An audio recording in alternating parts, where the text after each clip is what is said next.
الحمد لله رب العالمين والصلاة والسلام على سيد الأنبياء والمرسلين وعلى آله الطيبين الطاهرين وأزواجه المطهرين وأصحابه المقربين وأولياء أمته وعلماء ملته أجمعين. قال الله تبارك وتعالى في كلامه المجيد والفرقان الحميد: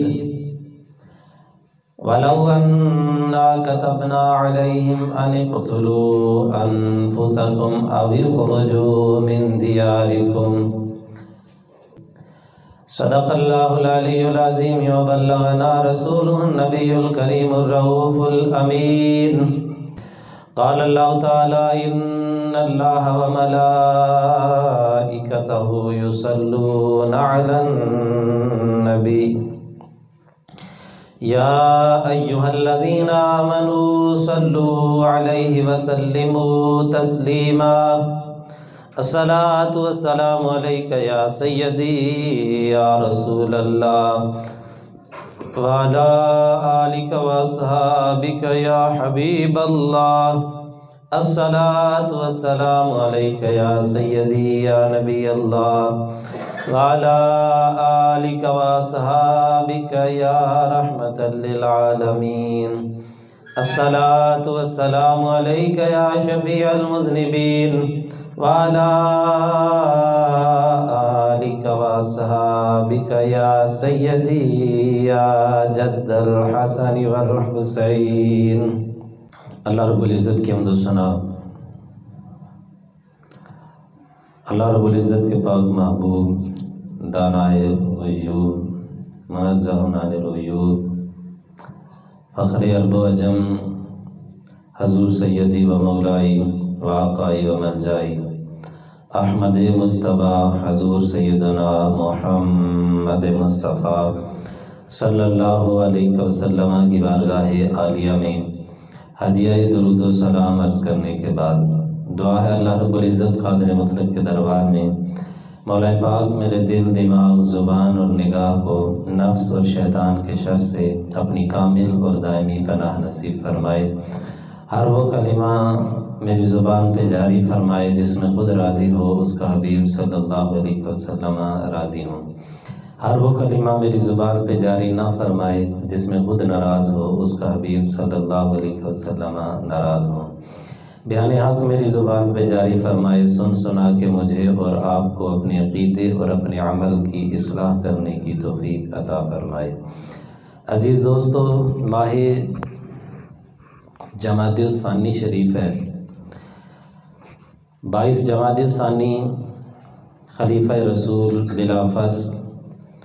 افضل البشر بعد الانبیاء بالتحقیق حضرت سیدنا ابی بکر صدیق رضی اللہ تعالیٰ عنہ کا یوم وصال ہے. حضرت صدیق اکبر رضی اللہ تعالیٰ عنہ کی ذات ستودہ صفات، وہ ہستی کہ جن کو رسول خدا صلی اللہ علیہ وسلم نے کائنات فانی سے پردہ فرمانے سے پہلے ہی مسلح امامت عطا فرما دیا. حضرت سیدنا ابوبکر صدیق رضی اللہ تعالیٰ عنہ کے بارے میں اللہ رب العزت نے سورہ واللیل شریف نازل فرمائی. حضرت امام ابو منصور ماتوریدی رحمۃ اللہ تعالیٰ علیہ آپ ارشاد فرماتے ہیں کہ اجماع ہے کہ یہ سورہ مبارکہ کی یہ جو اگلی آیات ہیں وَسَيُجَنَّبُهَا الْأَتْقَى، یہ حضرت ابوبکر صدیق رضی اللہ تعالیٰ عنہ کی شان کے اندر اتری. امام فخر الدین رازی رحمۃ اللہ تعالیٰ علیہ نے بھی اس پر اجماع کا قول کیا کہ یہ آیہ مبارکہ حضرت ابوبکر صدیق رضی اللہ تعالیٰ عنہ کی فضیلت اور مقام و مرتبے پہ اللہ پاک نے نازل فرمائی. اس آیہ مبارکہ کا عام مفہوم ترجمہ سماعت فرمائیں. اللہ پاک فرماتا ہے وَسَيُجَنَّبُهَا الْأَتْقَى، آگ سے دور رکھا جائے گا وہ بندہ جو سب سے بڑا متقی ہے. مبالغے کا صیغہ استعمال کیا، اتقا، سب سے زیادہ متقی اور پرہیزگار امت کے اندر. اور میں نے عرض کی ائمہ کا اجماع ہے، شاہ ولی اللہ محدث دہلوی رحمۃ اللہ علیہ آپ ارشاد فرماتے ہیں کہ صدیق اکبر امت میں سب سے زیادہ متقی ہیں، اور جو زیادہ متقی ہوتا ہے وہ زیادہ اکرم ہوتا ہے، زیادہ مقام والا ہوتا ہے، زیادہ فضیلت والا ہوتا ہے، کیونکہ اللہ پاک نے قرآن پاک میں فرمایا ان اکرمکم عند اللہ اتقاکم، فرمایا اللہ رب العزت کے نزدیک تم میں سے زیادہ عہدے، منصب، مقام، مرتبے والا وہی ہے جو تم میں سے زیادہ پرہیزگار ہے۔ تقوی کو اکرمیت کا معیار قرار دیا، اور شاہ ولی اللہ محدث دہلوی فرماتے ہیں کہ ہم یہی ثابت کرنا چاہتے ہیں کہ کتاب اللہ بہت سی وجوہات سے حضرت خلیفہ رسول سیدنا ابوبکر صدیق رضی اللہ تعالی عنہ اور حضرت سیدنا فاروق اعظم رضی اللہ تعالیٰ عنہ کی افضلیت پر دلالت کرتی ہے۔ سرور عالم صلی اللہ علیہ وسلم فرماتے ہیں لوگوں نیکی کی 360 خصلتیں ہیں، اللہ پاک جب کسی سے بھلائی کا ارادہ کرتا ہے تو مالک کائنات ان 360 خصلتوں میں سے ایک خصلت اس بندے کے اندر رکھ دیتا ہے۔ حضرت صدیق اکبر عرض کرنے لگے حضور کوئی مجھ میں بھی ہے، ان میں سے کوئی ایک مجھ میں بھی ہے؟ مصطفیٰ کریم مسکرائے فرمایا ابوبکر تجھ میں ساری ہیں، ایک نہیں، اللہ نے ساری خصلتیں وہ رکھ دی ہیں نیکی کی کہ جن میں سے ایک مل جائے تو اللہ کی بھلائی شامل ہو جاتی ہے، تو جس میں اللہ 360 ہی رکھ دے اس سے اللہ کی کتنی بھلائی ہوگی۔ پاک ہے مصطفیٰ کریم علیہ الصلوۃ والتسلیم نے ارشاد فرمایا کہ آج تک سورج ایسے شخص پر طلوع نہیں ہوا جو نبیوں رسولوں کے بعد ابو بکر سے افضل ہو، اور بلکہ واضح حدیث پاک ترمذی شریف کی ہے، نبی اکرم شفیع معظم صلی اللہ علیہ وسلم نے ارشاد فرمایا کسی قوم کو زیب نہیں دیتا کہ ابو بکر کے ہوتے ہوئے کوئی دوجا بندہ امامت کروائے، جہاں ابو بکر ہو وہاں ابو بکر کا حق بنتا ہے کہ وہ لوگوں کی امامت کروائیں۔ حضرت صدیق اکبر رضی اللہ تعالیٰ عنہ نے حضرت بلال حبشی، حضرت عامر بن فہیرہ اور دیگر 7 غلاموں کو کفار کے ہاتھوں خرید کے آزاد کر دیا۔ اب یہ کوئی معمولی سخاوت نہیں تھی، بہت بڑی سخاوت تھی۔ تو جب حضرت صدیق اکبر نے 7 غلاموں کو خرید کے آزاد کیا، لوگوں نے کہا کہ ان لوگوں کا ابو بکر کے پہ کوئی احسان ہوگا، ایسے تو کوئی کسی کو خرید کے آزاد نہیں کرتا۔ جب اس طرح کی باتیں اڑنی شروع ہوئیں، اب اگرچہ رسول اللہ بھی مور لگا دیتے تو مور لگ جانی تھی کہ ابو بکر کا دل صاف ہے، اللہ پاک نے فرمایا نہیں، ہم قیامت تک کے لیے صدیق اکبر کا بغض جس سینے میں ہو اس کا منہ ہی بند کر دیں گے۔ حدیث کو تو کوئی کہہ دے گا جی حدیث ضعیف ہے، راوی ضعیف ہے یا راوی مجہول ہے، اللہ کے قرآن کو کون ضعیف کہے گا؟ فرمایا ہم قرآن نازل کریں گے، اور فرمایا اِلَّا ابْتِغَاءَ وَجْهِ رَبِّهِ الْأَعْلَىٰ وَلَسَوْفَ يَرْضَىٰ، فرمایا کہ کوئی بدبخت یہ بات نہ کہے کہ ابو بکر نے جو اپنا مال اللہ رسول کے رستے میں خیرات کیا ہے اس میں ان کی کوئی دنیاوی مقصد تھا یا دل کے اندر کوئی ارادہ بھی تھا۔ فرمایا نا، ابو بکر نے جو بھی کیا ہے یا خدا کو راضی کرنے کے لیے کیا ہے یا مصطفیٰ کو راضی کرنے کے لیے کیا ہے۔ رسول اللہ صلی اللہ علیہ وسلم حضرت ابو بکر صدیق کے مال میں ایسے تصرف کرتے تھے جیسے بندہ اپنے مال کو خرچ کرتا ہے۔ بڑا بھی قریبی سجن ہو، سگا بھائی بھی ہو، تو سگے بھائی کے مال کو بھی بندہ ویسے خرچ نہیں کرتا جیسے اپنا مال خرچ کرتا ہے۔ بڑا قریبی یار ہو لیکن قریبی سے قریبی یار کے مال کو بھی بندہ اپنے مال کی طرح خرچ نہیں کرتا۔ اور میرے بھائی ابو بکر حضور کے کتنا قریب تھے کہ رسول اللہ صلی اللہ علیہ وسلم ابو بکر صدیق کے مال کو اپنے مال کی طرح خرچ کیا کرتے تھے۔ اور ایک موقع پر نبی پاک صلی اللہ علیہ وسلم نے فرمایا کہ مجھے کسی کے مال نے اتنا نفع نہیں دیا جتنا نفع ابو بکر کے مال نے دیا ہے۔ تو حدیث پاک میں آتا ہے فبکا ابو بکر، حضرت ابو بکر صدیق رو پڑے، وقال هل انا ومالی الا لک یا رسول اللہ، اور رو کے کہنے لگے حضور بندے کی اوقات ہی کیا ہے، حضور خادم کی حیثیت ہی کیا ہے؟ حضور میری جان بھی آپ کی ہے، میرا مال بھی آپ کا ہے،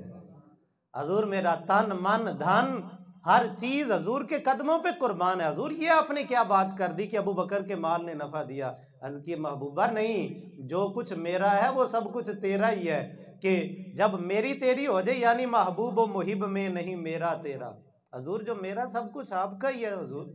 صلی اللہ علیہ وسلم۔ اور اللہ پاک نے قرآن مجید برہان رشید کے اندر پھر یہ مورِ تصدیق اور انعام عطا فرماتے ہوئے فرمایا ان رحمت اللہ قریب من المحسنین، بے شک اللہ رب العزت کی رحمت محسنین کے قریب ہے، محسن کے قریب ہے۔ اور احسان عظیم اللہ تعالیٰ کا وہ نبی پاک صلی اللہ علیہ وسلم کی ذات والا صفات ہے۔ لقد من اللہ علی المؤمنین، اللہ نے احسان جتلایا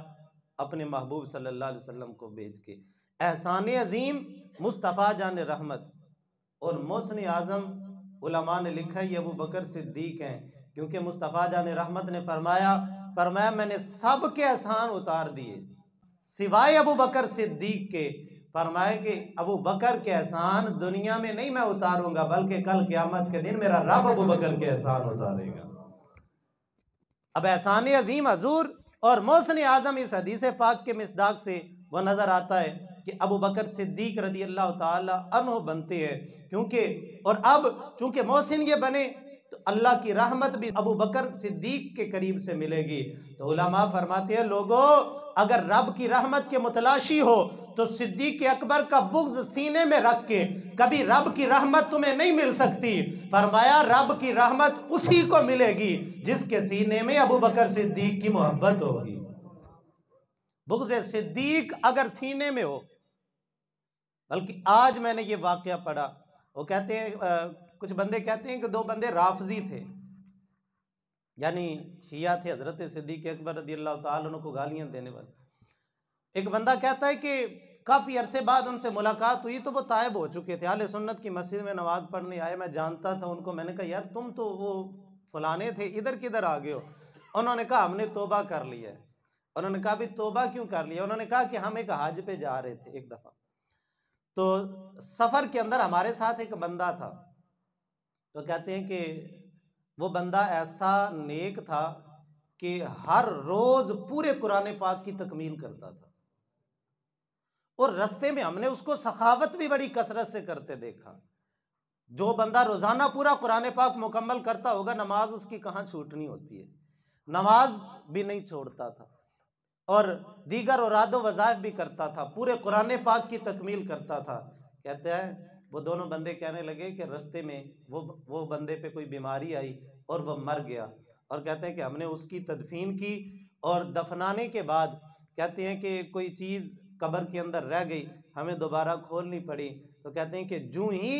قبر کی تختی کو ہٹایا گیا تو اس کے ہٹانے کے بعد جس بندے نے اس تختی کو ہٹایا وہ چیخ مار کے بے ہوش ہو کے پیچھے گر پڑا، اور جب اس کو ہوش آیا تو وہ کہنے لگا کہ اس کی قبر تو آگ سے بھری ہوئی تھی، اور اس کو اسی کے عصا کے ساتھ لٹکا کے اس کو عذاب دیا جا رہا تھا۔ تو وہ دونوں بندے کہتے ہیں کہ ہم فوراً جب واپس پلٹ کے اس کے گھر آئے، اس کی بیوی کو پوچھا کہ ہم نے اس کے ساتھ سفر کیا،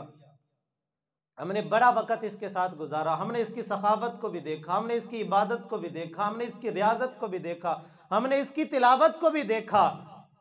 لیکن اس کی قبر آگ سے کیسے بھر گئی؟ تو بہتر بتا سکتی ہے۔ وہ عورت کہنے لگی کہ یہ ابو بکر صدیق کو گالیاں دیا کرتا تھا، معاذ اللہ، ان کے بارے میں برا نظریہ رکھتا تھا۔ تو اب دیکھیں نہ تلاوت قبول ہوئی، نہ عبادت قبول ہوئی، نہ ریاضت قبول ہوئی اللہ پاک نے۔ اور میں نے عرض کر دی اگر رب کی رحمت تلاش کرنی ہے تو صدیق اکبر کا بغض رکھ کے کبھی اللہ کی رحمت نہیں مل سکتی، اور اگر محبت کی زبان میں کہیں تو تمام جہانوں کی رحمت، یعنی اللہ پاک نے فرمایا نا اللہ کی رحمت محسنوں کے قریب ہے، تمام جہانوں کی رحمت اللہ نے قرآن پاک میں فرمایا وَمَا أَرْسَلْنَاكَ إِلَّا رَحْمَةً لِّلْعَالَمِينَ، تمام جہانوں کی رحمت مصطفیٰ جان رحمت ہے۔ اس لحاظ سے بھی اگر دیکھیں ابو بکر ساری زندگی اس رحمت کے قریب رہے ہیں، وہ بچپن ہو وہ جوانی ہو، وہ بڑھاپا ہو، وہ غار ہو، وہ مزار ہو، وہ مکہ ہو، وہ مدینہ ہو، وہ بدر ہو، وہ احد ہو، وہ خندق ہو، وہ حنین ہو، وہ تبوک ہو، جہاں جہاں رب کا محبوب نظر آتا ہے وہیں وہیں ابو بکر صدیق نظر آتا ہے۔ رسول خدا صلی اللہ علیہ وسلم کی ساری حیات مبارکہ کے ایک ایک پہلو کو آپ اٹھا کے دیکھیں، ہر موقع پر آپ کو رسول خدا صلی اللہ علیہ وسلم کے ساتھ ابو بکر صدیق نظر آئیں گے۔ اور اللہ کی رحمت اتنی ملی، اتنی ملی، اتنی ملی کہ زندگی میں تو رب کی رحمت قریب رہی، لیکن ابو بکر صدیق کے اس دار فانی سے کوچ کرنے کے بعد آواز آتی ہے حبیب کو حبیب کے ساتھ ملا دو، کیونکہ اللہ کی رحمت دنیا میں بھی ابو بکر کے ساتھ رہی ہے، اور اب اس دنیا سے پردہ کرنے کے بعد قیامت تک بھی ابو بکر اللہ کی رحمت کے قریب ہی رہے گا صلی اللہ علیہ وسلم رضی اللہ تعالیٰ۔ اور محسن علماء نے لکھا ہے نیکی کرنے والے کو بھی کہتے ہیں، اس معنی کے لحاظ سے بھی صدیق اکبر محسن اعظم ہے، محسن اعظم، کیونکہ نبی پاک صلی اللہ علیہ وسلم کی وہ حدیث پاک میں نے عرض کی، حضور نے فرمایا 360 خصلتیں ہیں نیکی کی،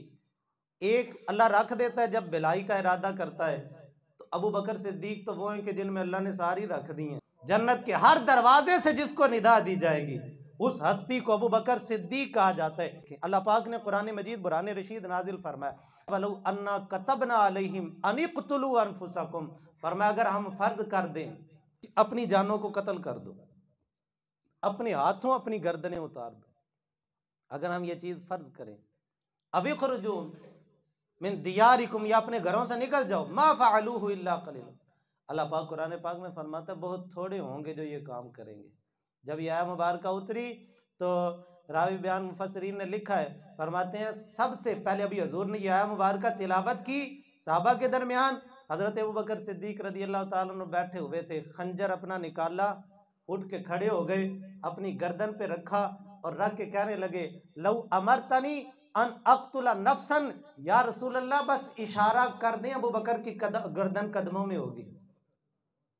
لو امرتنی ان اقتل نفسا، یا رسول اللہ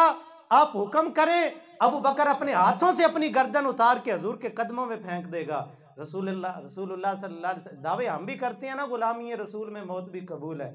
دعویٰ الگ بات ہے، یہ دعویٰ ہر بندہ کر دیتا ہے جی غلامی رسول میں ہمیں موت بھی قبول ہے، اگرچہ ہمیں داڑھی قبول نہیں ہوتی، اگرچہ ہمیں نماز قبول نہیں ہوتی، اگرچہ قرآن پاک کی تلاوت قبول نہیں ہوتی، اگرچہ احکام شریعت مطہرہ پر عمل کرنا ہم دقیانوسیت سمجھتے ہیں، اور جو ہے وہ دعویٰ ہم غلامی کا کرتے ہیں، لیکن عمل ہمارے خالی ہوتے ہیں، اور یہ ضروری بھی نہیں ہے کوئی بندہ پورا عمل کرنے والا ہو، دعویٰ رسول اللہ کی غلامی کا کرے، اور اب مرضی ہے نا حضور قبول کریں یا نہ کریں، ہو سکتا ہے اس کی غلامی کے اندر کوئی کمی آ جائے، لیکن قربان جائیں ابو بکر صدیق کی اس غلامی پہ، جب انہوں نے کہا حضور اگر آپ حکم کریں ابو بکر کی گردن قدموں میں ہوگی، مصطفیٰ کریم مسکرائے اور مہر لگاتے ہوئے فرمایا کوئی یہ نہ سمجھے ابو بکر صرف دعویٰ کر رہا ہے جیسے پاکستان کا نوجوان دعویٰ کرتا ہے کہ غلامی رسول میں موت بھی قبول ہے، فرمایا نا کوئی یہ نہ سمجھے ابو بکر کا صرف دعویٰ ہے، فرمایا ابو بکر نے جو کہا ہے وہ سچ کہا ہے، اور جس پہ مہر حضور نے لگا دی پھر اس میں کوئی شک کیسے کر سکتا ہے۔ علامہ اقبال نے کہا تھا کہ عقل نے مجھ سے کہا کہ عشق ہے دیوانہ پن، عشق نے مجھ سے کہا کہ عقل ہے تخمین و ظن۔ کچھ لوگ جوں جوں عقل غالب آتی ہے تو وہ دین اسلام کے حکام میں بھی کیڑے نکالنے شروع کر دیتے، جی کیسے ہو گیا جی، اور جی یہ کیوں ہو گیا جی، یہ کیسے کریں گے ہم جی، کیسے اس دور کے اندر سود کو چھوڑیں گے، اس طریقے کے سوال اٹھانا شروع کر دیتے ہیں۔ لیکن کچھ لوگ ہوتے ہیں جو وارفتگی اختیار کر جاتے ہیں، جیسے لوگوں کو دنیا داری میں مزہ آتا ہے نا دنیا داروں کو، ایسے جو سچے دل سے اللہ رسول کے احکام کو قبول کر لیتے ہیں ان کو دین میں بڑا ہی مزہ آتا ہے۔ تو جو لوگ وارفتگی اختیار کرتے ہیں وہ بازی لے جاتے ہیں، ان کو ایمان کی حلاوت بھی ملتی ہے۔ پنجابی کے شاعر نے کہا تھا عشق دے چلے ہی نمبر لے گئے، عقل مندہ ہیں وہی عمرہ گا لیاں، عقل والے سوچتے ہی رہ جاتے ہیں اور عشق والے بازی لے جاتے ہیں، وہ جو محبت والے ہوتے ہیں جو وارفتگی والے ہوتے ہیں۔ اور اقبال بڑے عقل مند تھے، بڑے دانا تھے، بڑے فلسفی تھے، بڑے علوم و فنون کے ماہر تھے، لیکن تھک ہار کے نا ایک دن رو کے کہنے لگے کہ عقل کی گتھیاں سلجھا چکا میں، یا رب مجھے صاحب جنوں کر دے۔ مولا عقل کا بڑا استعمال کر دیا، اب عقل استعمال کر کر کے تنگ آ گیا ہوں، اب مجھے اپنی محبت عطا فرما دے۔ بہت عقل مند جو لوگ ہوتے ہیں نا، ایسے لوگ ساری زندگی کسی کو پیشوا بھی نہیں مانتے، کیونکہ وہ خود بڑے سیانے ہوتے ہیں۔ وہ کہتے ہیں جی بس میں ہی ہوں، اور جو بندہ کہتا ہے میں ہی ہوں، اس نے کسی کو پیر بھی نہیں ماننا، اس نے کسی کو راہبر بھی نہیں ماننا، اس نے کسی کو پیشوا بھی نہیں ماننا، اور اس نے کسی کے پیچھے چلنا بھی نہیں۔ عقل بڑی اچھی چیز ہے، لیکن علامہ اقبال نے کہا تھا اچھا ہے دل کے ساتھ رہے راہ روانی عقل، لیکن کبھی کبھی اسے تنہا بھی چھوڑیے۔ کہتے ہیں عقل اچھی چیز ہے، لیکن کبھی کبھی دل کو اکیلے بھی چھوڑ دینا چاہیے۔ اور ایک اور مقام پہ فرماتے ہیں کہ عقل کو تنقید سے فرصت نہیں، عشق پر اعمال کی بنیاد رکھ۔ فرماتے ہیں یہ جو عقل ہے یہ ہر وقت تنقید کرتی رہتی ہے، اگر آگے بڑھنا ہے تو تھوڑا سا عقل کو ایک طرف رکھ دے کہ، اور آپ دیکھیں دین میں وہ لوگ آگے نکلے ہیں ہر دور کے اندر جنہوں نے غلامی مصطفیٰ کا پٹا اپنے گلے کے اندر ایسا ڈالا ہے کہ بقول اقبال عقل قربان کن بپیش مصطفیٰ، جہاں حضور کی بات آ جاتی ہے وہاں پہ سب کچھ قربان کر دیتے ہیں، وہاں پہ پھر سوال نہیں اٹھاتے۔ نبی پاک صلی اللہ علیہ وسلم جب معراج شریف سے واپس آئے تو بی بی ام ہانی کے گھر سے نبی پاک صلی اللہ علیہ وسلم معراج کے سفر پہ گئے تھے، اور جب واپس پلٹے تو حضور نے بی بی ام ہانی مولا علی رضی اللہ تعالیٰ عنہ کی ہمشیرہ کو یہ بتایا۔ جب حضور حرم پاک کی طرف نکلنے لگے تو وہ کہنے لگی کہ آپ کسی کو نہ بتائیے گا۔ نبی پاک صلی اللہ علیہ وسلم مسکرا کے فرمانے لگے بھئی کیوں نہ بتاؤں؟ کہا جی لوگ آپ کو مجنون کہیں گے۔ بھئی جنون والی بات ہے نا کہ 18,000 سال کا سفر حضور کر کے آئے ہیں، اور نبی پاک صلی اللہ علیہ وسلم فرما رہے ہیں کہ جب میں جس بستر پہ لیٹا ہوا تھا، بندہ بستر پہ لیٹا ہو تو وہ بستر گرم ہوتا ہے، اور جب وہاں سے اٹھ جائے تو تھوڑی دیر کے بعد ٹھنڈا ہو جاتا ہے۔ اور فرمایا کہ وہ جب بندہ پانی زمین پہ پھینکتا، اس وقت تو کچی زمین تھی، کچے فرش ہوتے تھے، پکے فرش تو اب آ رہے ہیں، کچے فرش ہوتے تھے، کچے فرش پہ پانی پھینکو چند سیکنڈ کے بعد وہ پانی جذب ہو جائے گا، اور جب بندہ اپنے دروازے کی کنڈی لگاتا ہے تو وہ تھوڑی سی ہلتی ہے، وہ کتنی کی دیر ہلتی ہے۔ حضور نے فرمایا کہ میں مسجد حرام میں گیا، وہاں پہ میری تیاری کی گئی، فرشتے حاضر ہوئے، جلوس کے جلوس آئے، جبرائیل امین بھی آئے، ہزاروں لاکھوں فرشتے آئے، پھر میرے دل کو چیر کے غسل دیا گیا، پھر مجھے جناب والا براق خدمت میں لا کے یہاں سے میں نے جناب موسیٰ کی قبر پہ گیا، جناب عیسیٰ کی جائے ولادت پہ گیا، پھر مسجد اقصیٰ میں گیا، وہاں 1,24,000 کم و بیش نبیوں نے تقریریں کی۔ یہاں پہ تو ایک مولوی نہیں مان، وہی 2-2 گھنٹے تقریر کر دیتا ہے، تو جہاں پہ 1,25,000 نبیوں نے تقریریں کی، فرمایا پھر وہاں پہ جلسہ ختم ہوا، میں پہلے آسمان، دوسرے، تیسرے، چوتھے، اور فرمایا 18,000 سال کا وقت گزر گیا۔ جب واپس پلٹ کے آیا، بستر بھی گرم تھا، کنڈی بھی ہل رہی تھی، پانی بھی چل رہا تھا، ایک پل میں سرے عرش گئے اور آئے محمد صلی اللہ علیہ وسلم۔ بی بی ام ہانی کہنے لگی حضور کوئی نہیں مانے گا، آپ نہ فرمائیے گا۔ فرمایا کوئی مانے نہ مانے ابو بکر تو مانے گا۔ نبی پاک صلی اللہ علیہ وسلم سین حرم کے اندر گئے، ابو جہل بیٹھا ہوا تھا، نبی پاک صلی اللہ علیہ وسلم کو دیکھ کے نا طنز کرنے لگا، کہنے لگا آج بھی کوئی نویں جی گال سناؤ، کوئی نئی بات سنائے۔ نبی پاک صلی اللہ علیہ وسلم مسکرائے اور فرمایا ہاں آج رات ایک اور نئی بات ہوئی ہے۔ کہنے لگا جی کیا ہوا ہے؟ نبی پاک صلی اللہ علیہ وسلم نے فرمایا سبحان الذی اسرا بعبدہ لیلا من المسجد الحرام الی المسجد الاقصی، صرف اتنی سی بات سنائی۔ فرمایا کہ آج رات میں مسجد حرام سے مسجد اقصیٰ تک گیا اور وہاں کی سیر کر کے واپس آ گیا، اور زنجیر بھی ہلتی رہی، بستر بھی رہا گرم، ایک پل میں وہاں سے ہو بھی آیا، اور زنجیر ہل رہی تھی، پانی چل رہا تھا، بستر گرم تھا۔ اور یہاں میں رک کے ایک بات کہنا چاہوں گا کہ سفر معراج تو عرش سے بھی آگے لامکان تک تھا، لیکن ابو جہل اور کفار مکہ کو حضور نے کہا کہ مسجد حرام سے مسجد اقصیٰ تک گیا، وجہ کیا تھی؟ بزرگ فرماتے ہیں جیلم کے بابے نے یہ عقدہ کھولا، وہ کہتے ہیں خاصاں دیگا لاما آگے اور نہیں مناسب کرنی،